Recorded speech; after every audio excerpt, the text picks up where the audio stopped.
time. Good job. Okay, it's time for the pre-submitted questions. And here's what's going to happen.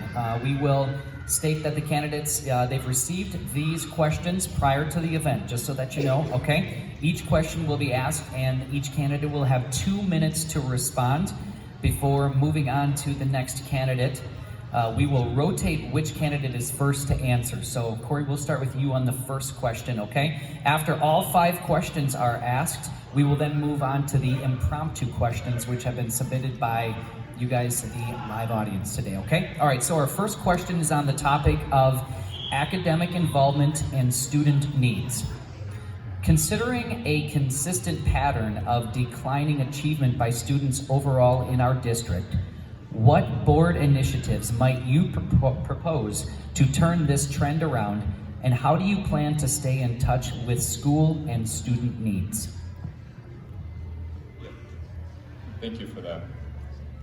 So this really all starts with, when you look at my lib piece, there's 3 things on there. Number 1, students belong in schools. This is how we learn. We're social beings. We need to be in those schools. So pulling our kids out of the schools has affected our proficiency rates. If you look through, math proficiency dropped over 15% because of pulling kids out of school. When you look at social studies, English, and science, more than 10% drop in efficiency rates. We're talking 11,000 plus students, so you can do the math. We got to keep the kids in school. The other piece in turning this trend around, you'll see, is autonomy for the teachers. What do I mean by that? 1, curriculums need to be transparent.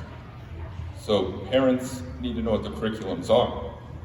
Teachers need the ability to do both the art and science of teaching to get through to each of the children in their classroom. There's a lot of good teachers out there that care. And they see our kids multiple times a day, multiple days out of the week. And so they need to be able to work with those kids on how they learn best. This really, what I think is the key piece, are the principles. We need authentic, servant leader principles that are creating cultures that the parents, or that the teachers can then thrive in and the students want to be part of. And then you would tie compensation to the principles on post-secondary success. What is post-secondary success? It's not just going to university, it's becoming a truck driver. It's going and being a plumber, a contractor, electrician, and that is how I would do it, and I'm out of time as usual.